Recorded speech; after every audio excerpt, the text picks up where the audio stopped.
In the last part, writer experienced something supernatural or paranormal activity.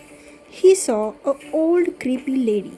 Maybe she was a ghost because she suddenly came in front of the writer's car and she didn't get hurt.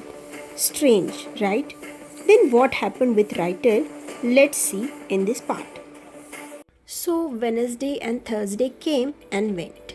I had put the incident with the car behind me and wrote it down as stress or sleep deprivation and was so ready to get back to my cabin to spend my first of many weekends there. My cabin, I thought with a smile. My bags were packed and already in the car. I hadn't had time to look for a new bed yet, but figured that I just throw some blankets over the existing one and make it through the first couple of nights like that. I sat in my office and counted down the minutes while staring out of the window. Outside, the busy city was living its life. People in suits stressing to get from one place to another, cars stuck in traffic honking at each other to get out of the way.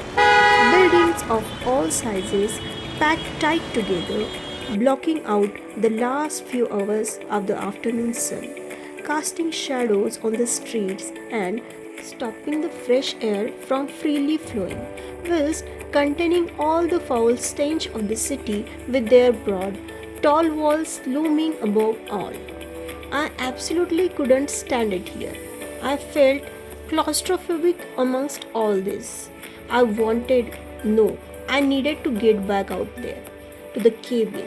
I closed my eyes while listening to the clock on the wall slowly counting down the seconds. In my mind, I was back by the lake, feeling my lungs once again being filled with that pure, fresh air. I opened my eyes. The clock had just struck 5 pm. I slammed my laptop together, grabbed my stuff, and took off to the elevator and pressed the button for the garage. The elevator stopped on each floor to let more people in, pushing me further and further back. I could feel the panic of this contentment creep closer, my pulse beating faster and faster. I stood in the corner at the back when the elevator doors once again opened. I couldn't see much from my position. The small metal box now packed with people, all wanting to get home as soon as possible. But for a split second, in one of the mirrors on the wall, I thought I saw a familiar face step it into the elevator. I tried to look past all the suits and trench coats in front of me, and that's when I saw her. One quick glimpse was all I got, but I saw her, the only one not facing the doors, but staring me straight in the eye. There she stood, the old woman that I thought I had run over the other day, smiling. I only saw her for a split second, and when the doors finally opened again and people started to exit, she was gone. I waited for all the people in front of me to get out before I slowly started to make my way out to the badly lit garage on the other side of the doors, clutching my things tight against my chest, all the while looking around to see if I could see where the old woman had gone. But just like the other day, she was nowhere to be found. I finally got to the car, sat down, and closed the door behind me. I took a deep breath. You are imagining things, I told myself. Another breath. I slapped myself in the face a couple of times to return to reality. Finally, I was on my way. I got up to the cabin at around 7 pm. The sun was in vain struggling to illuminate the oncoming night sky. The trees looked just as beautiful as a couple of days ago. Majestic, beautiful, huge. I wondered how old they could be. How long had they stood here, dancing in the wind, their roots digging deeper and deeper into the soil for each coming year? What secrets do they keep? what have they seen during their time.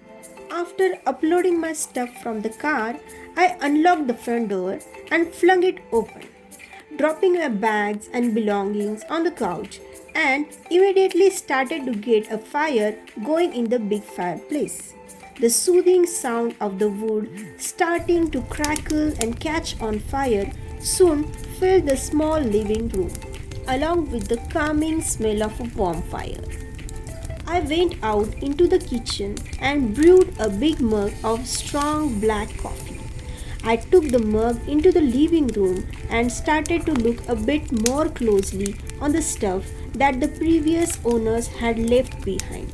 There was some real nice things here. An old 50s radio, the one that takes up half the room, a typewriter, all set up to be used with an old wrinkled papers still stuck into it. Some figurines, random knickknacks.